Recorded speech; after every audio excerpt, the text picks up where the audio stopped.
Antic Hay by Aldous Huxley. Chapter 1. Gumbril, Theodore Gumbril, Jr., B.A. Oxon, sat in his oaken stall on the north side of the school chapel and wondered, as he listened through the uneasy silence of 1,000 schoolboys to the first lesson, pondered as he looked up at the vast window opposite, all blue and jaundiced and bloody with 19th-century glass, speculated in his rapid and rambling way about the existence and the nature of God.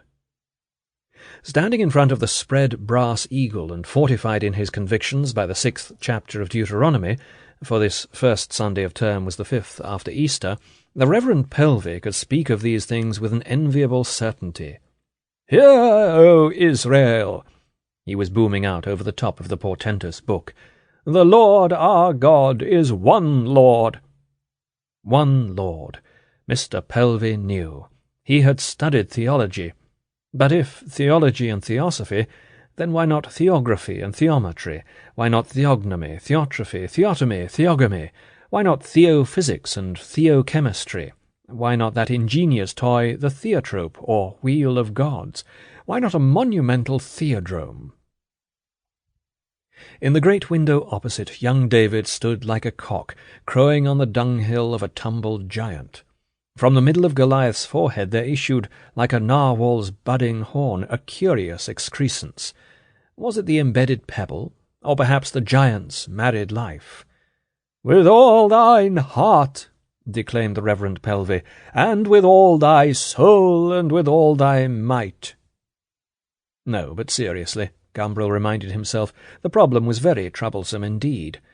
God as a sense of warmth about the heart, God as exaltation, God as tears in the eyes, God as a rush of power or thought, that was all right. But God as truth, God as 2 + 2 = 4, that wasn't so clearly all right. Was there any chance of their being the same? Were there bridges to join the two worlds? And could it be that the Reverend Pelvey, M.A., foghorning away from behind the imperial bird, could it be that he had an answer and a clue? That was hardly believable, particularly if one knew Mr. Pelvey personally, and Gumbril did.